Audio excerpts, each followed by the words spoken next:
All right. So I've wanted to ask you guys questions for a while because you're the only fish store owners that have failed at a store and are willing to talk to me. Everyone else, they want to get as far away from the hobby as possible, and so I've never had a chance to ask them after the fact. So I just created like 5, 6, 7 questions, and maybe I have some follow-up questions, and I intend to do a much bigger video down the road. But for your members, I want to give you something, because this is what I want people to do for me too, is like interview me and ask me questions I don't really want to answer, but now I'm being asked to. So oh boy. So only because it's you. Yeah, so for you guys, we're going to start, I think, relatively easy here. And I don't know what the hot button topics are, so apologies in advance if I hit that.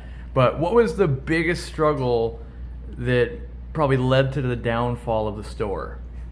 And you probably each have your own struggle, like, oh, you did different things for that business. So, you can take a minute and each come up with your own or whatever you want to do there. I could very easily answer for both of us, but I won't, because I'll leave what I know she's going to say. But for me, it was a knowledge of how to do fish and a knowledge of how to breed fish, but no knowledge on how to run a business. And so not knowing that even though you don't think you have the money, sometimes spending the money on necessary help and things like that can help you to go to the next level and actually make more money. Mm-hmm. Instead, it was just trying to juggle everything and waiting for this to sell so that you can do that. And it was just a complete lack of knowledge to running a retail establishment. I know how to run a business, but not a retail business. Yeah, I agree with that.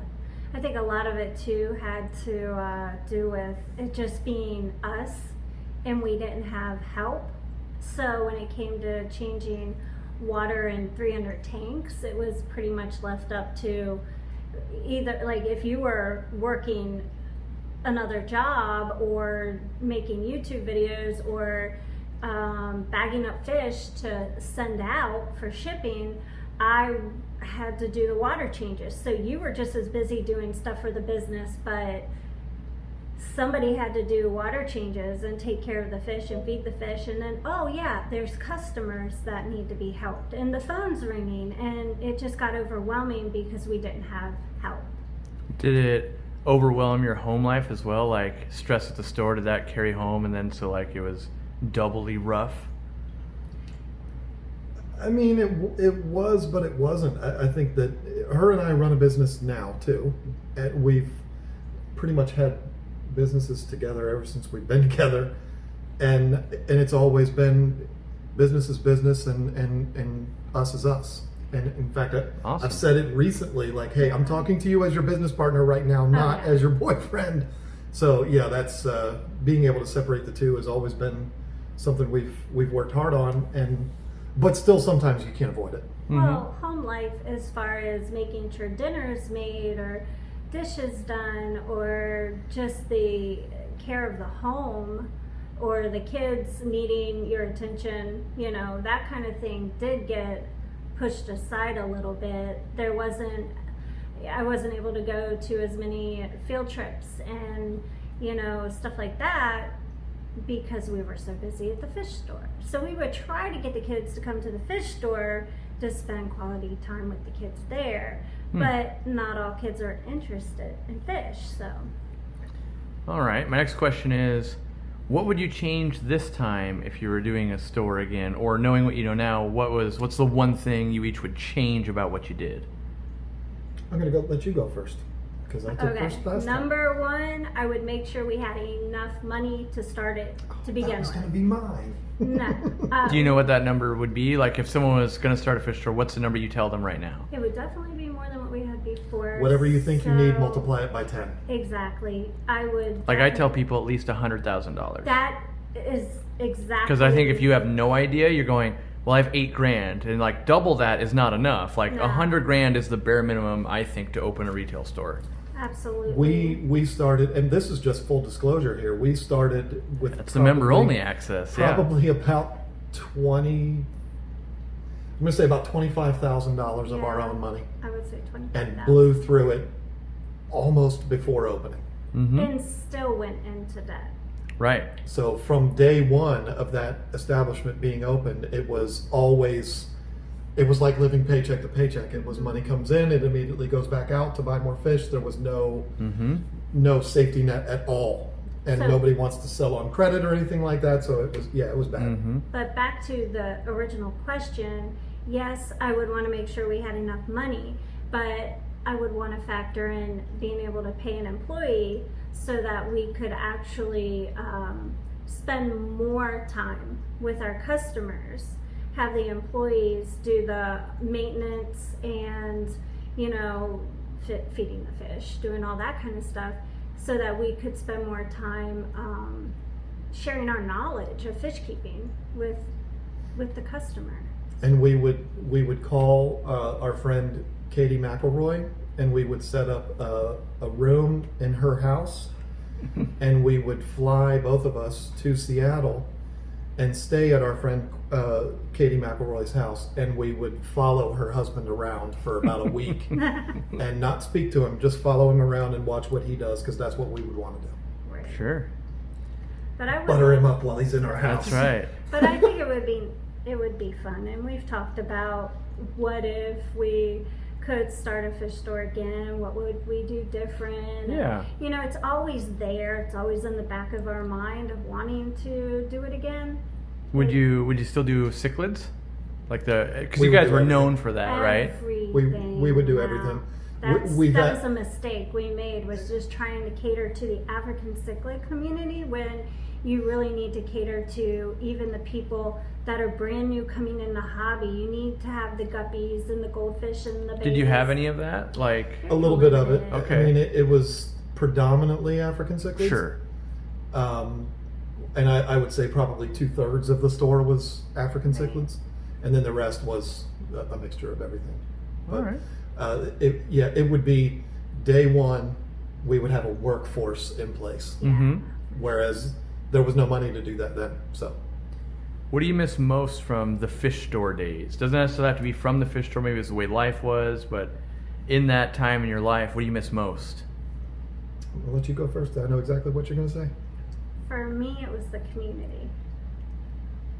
Yeah, I really Online community, in-store No, community. I wasn't involved with the online community then. That was John. I heard about it, but I wasn't involved as much with the YouTube. I didn't really know who people were when it came to subscribers or people commenting. That wasn't my thing. I'm talking about the people that walked in the store. I gained a lot of friendships. Some to this day. Yeah, and people, when they can talk to you and ask you your opinion and how to take care of a fish, and you give them honest advice, even if they're walking out of the store without a fish, they respect you for that and they come back. And I really do miss the customer interaction.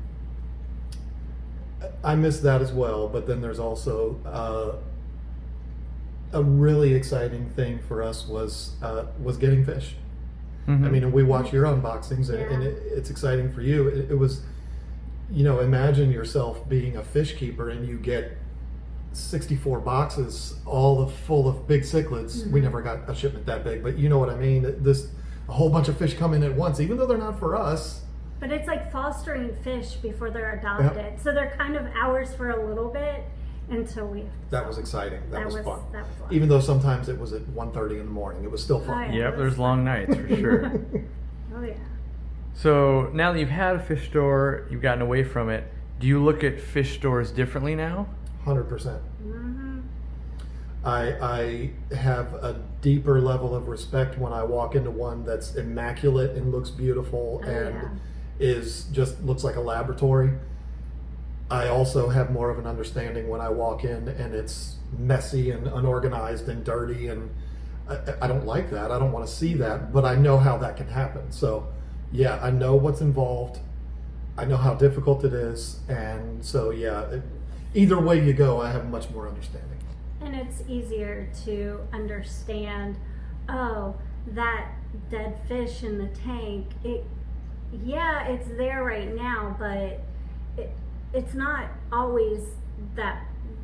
What am I trying Might to not say? have been there 20 minutes ago. Yeah, it's not always the fish store's fault. It's just, fish do die sometimes, and they were probably attending all these other tanks or talking to customers and just overlooked that one. It does happen sometimes.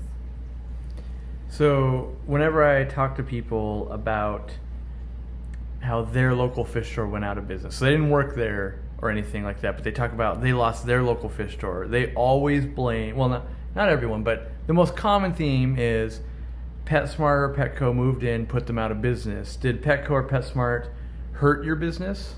Not even in the least. No. In fact, we've always maintained that they benefited us. Mm-hmm. Because I've said it since the day I started my YouTube channel. I believe that Petcos and PetSmarts are what bring the people to the hobby, and then if they become fish keepers, then they come to us. So Yeah. I think that they play a vital role in our hobby, and we had people come into our store because we had a Petco open 9 miles away. And it opened after you had opened? Yeah. Okay. Yeah. It opened right after we closed, I think. Well, they were talking about it for a while, and there would be people that would come into the store and Are they you would say, worried about it? "Yeah, what's that going to happen? What's going to happen when that opens?" And we were like, "We're glad they're opening. Thank you." Because we had employees that would come from Maryland at that Petco, and they would come to our store because we would have more selection. And they would tell us, yeah, we tell people all the time to come here, and we would have customers say that Petco would send them our way. So We were also, and this is another thing to put on the list of mistakes. We were primarily only carrying fish. yeah, Right, We like didn't not have much dry a ton goods. of dry goods. And we had some fish foods. We were carrying Extreme back then. yeah.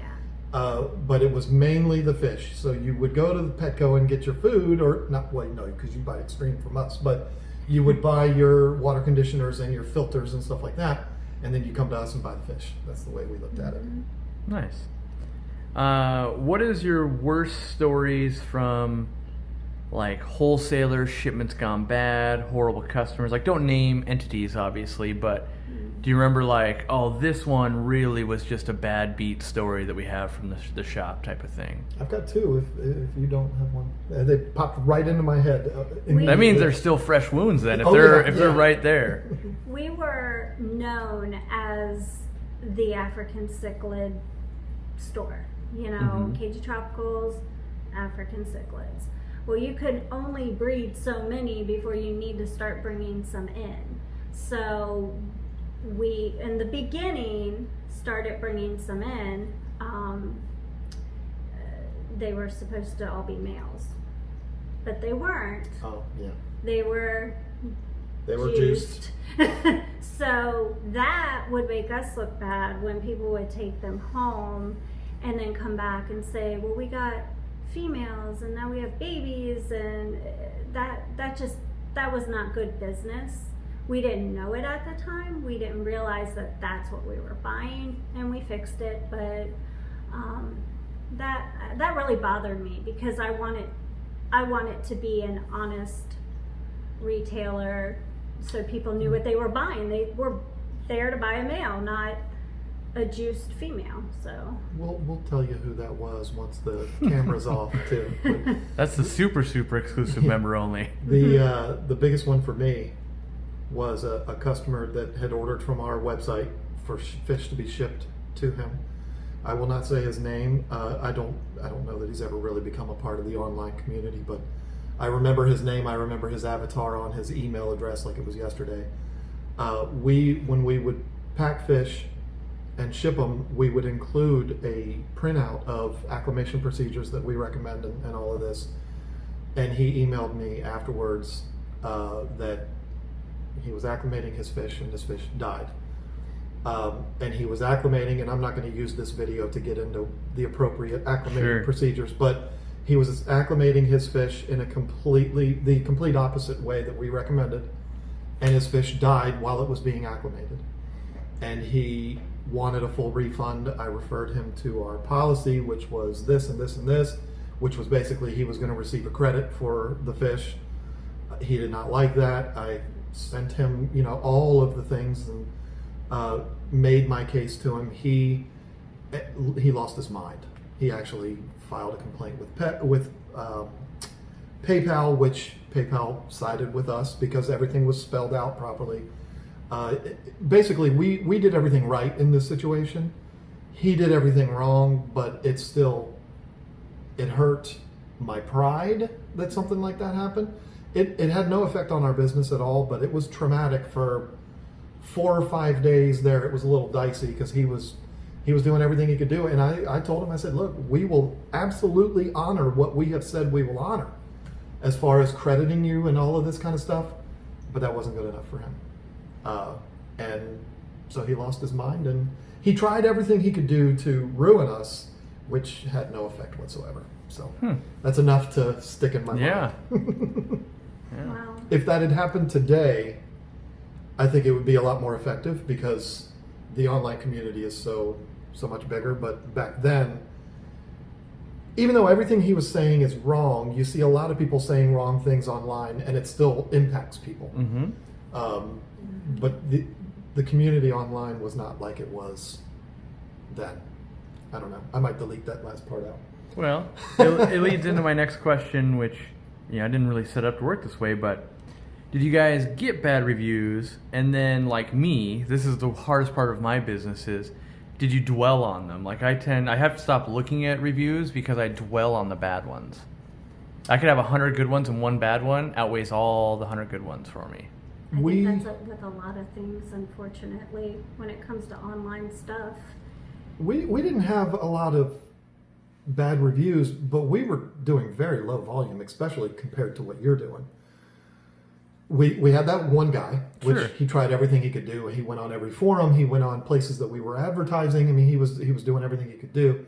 That was the worst one. Because he did actually do a review, I remember. Right. But And we didn't have a lot of reviews, so it kind of made us look bad. Mm-hmm. To us, it made it. I've kind of always, hurt. in my business, both of my businesses, the way I've always looked at things is, if we've done everything we're supposed to do, then I'm not going to let a bad review bother me.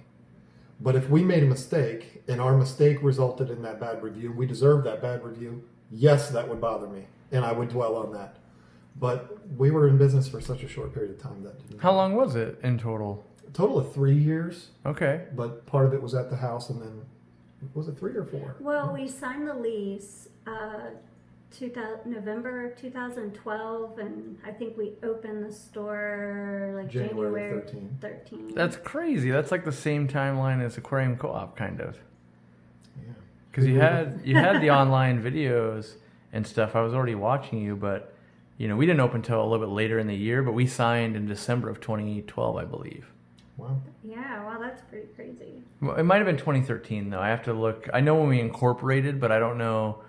It might have been the following year which we actually opened, but I'd have to look. But it's not. I thought it was further distanced. Well, and it was 2 winters later that we shut it down, wasn't it? It was Or it 3? 2015 sometime. I specifically remember when we opened because I knew it was in November and it was really cold because I had to scrape. It was cold We that didn't open in November. We opened in... We signed the lease and we Okay. started doing stuff in the store in November and December because I had to clean all those fish tanks that had the watermarks buildup and all and that. calcium. Was terrible.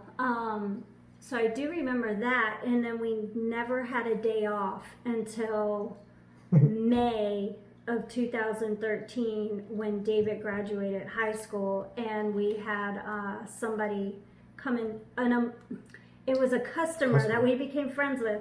He came and he helped us with the store so that we could be off long enough for the graduation and then the graduation party. But we worked 7 days a week, every day. I mean, that was our life, except that day we were off.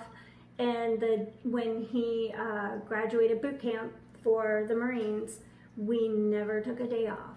Never. Even we were telling you, or I was telling you earlier when we had a snowstorm. People couldn't get to the fish store. The fish store was closed, but we walked from our house to the fish store to feed the fish. But she's being a little dramatic. It was only like 300 yards. We took you there today. It's not that far. But it was snow, and it might have been uphill both ways. And it was like 2 feet of snow, and of course we were barefooted and everything. Yeah. So it was rough. Yeah. So my last question for you guys, to keep this video, not too long, is overall now being separated from fish store for a while, are you in a happier place now, or are you sad that you moved on from the fish store? Like, you can obviously go back, but sometimes it's good to get away from maybe something that's failing. Like, I don't know what the life was like back then, but happier or sad compared to where your life was back then? You go first. Well, it's kind of a happy, sad. It's a combination because, yes, I do miss it. I miss it a lot. But we were in a place where it was just, there was no coming back. And as hard as it would have been to try to keep it, it just wasn't going to work. But to rebuild and maybe do it again, that's doable. That could work if we ever got the guts to do it again. And the investors. But we've learned so much from our mistakes that I think that if we did do it, it would be very successful. I have absolutely no doubt with friends like you and with the experience that we've had and with just the knowledge of business that we have now, I have no doubt that it could do well. And that's actually kind of one of the things that does help me get by with it, because I miss it every single day.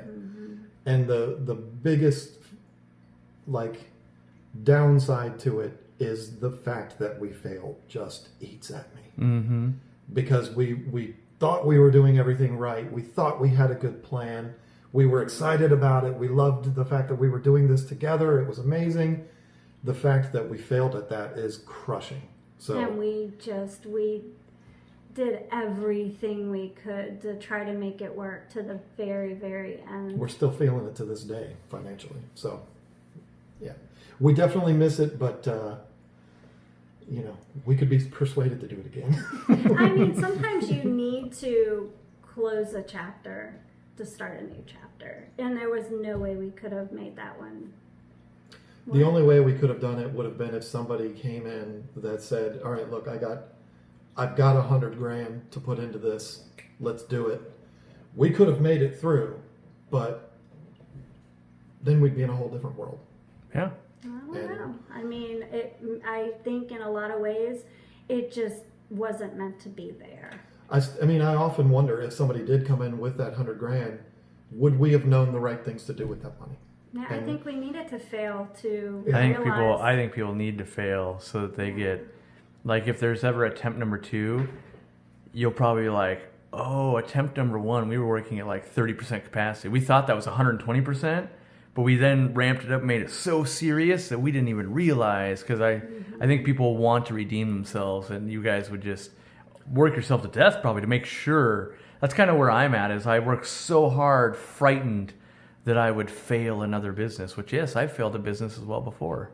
So the thing is, though, we're working hard now. So it's like we're used to it. I mean, and that is one of the things that that has been kind of a redemption for us, is the fact that we haven't just wiped our hands of all this. We've still continued to try to build the community and all of that kind of stuff. So we haven't completely failed, but we took our break. We needed that break. break. We needed that break. Like, I took a big break. I didn't even want to look at a fish. I didn't. For a while there, I was just like, I couldn't, because it hurt. It hurt inside, because... gut-wrenching. Yeah. All right, well, there's your inside look for the members. I got to film this one, and I wanted us to get something while I was here, so... Thanks everyone for being members. I did want to test my new phone, so if this came out horrible, sorry about that. But thanks for being members, and maybe we'll do this again sometime. Thank you for making a video for our members. That's right. Oh, yeah, thank you.